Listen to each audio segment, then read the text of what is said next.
My name is Kat, and I'm the Children's Librarian here at the Tewksbury Public Library. Thank you for joining us for this week's Sprouts Craft. We're going to be learning how to make our very own cupcake wrapper jellyfish. For today's craft, you need ribbon. We have a few different types here, just some odds and ends scraps. We have 2 cupcake liners, some tape, and some sticker eyes. You can always use googly eyes or draw on your own eyes if you don't have these. The first thing you want to do is turn over one of your cupcake liners and get some tape here. We are going to tape the ribbon into what would have been the bottom of the liner. Just like that. It works better at the bottom than it does on the sides. And you can overlap and do a couple at a time if you like. There we go.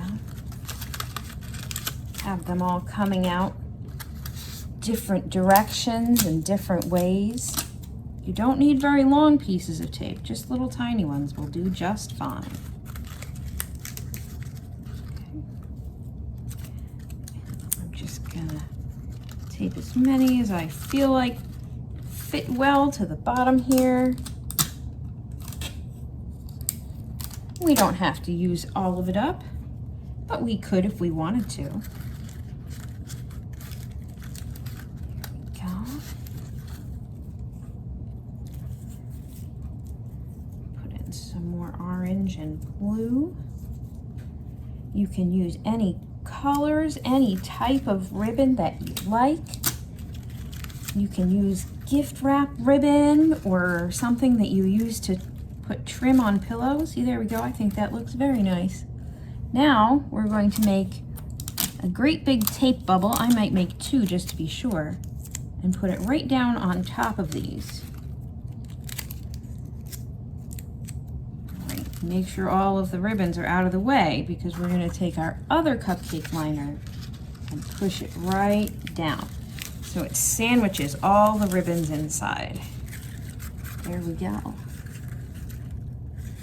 Now I'm going to take one last piece of ribbon and one last piece of tape, and I'm going to tape some ribbon to the top of our jellyfish here so that we can hold them up by the ribbon. There we go. You can dance around. And lastly, I'm going to take my eyes and we're going to put them right on the side here. There we go. And we have a jellyfish. Thank you so much for joining us today. I hope you had fun. You can follow us here on YouTube for lots of other arts and crafts videos, or follow us on Facebook, Instagram, and Twitter at Tewksbury LIB. Have a wonderful day.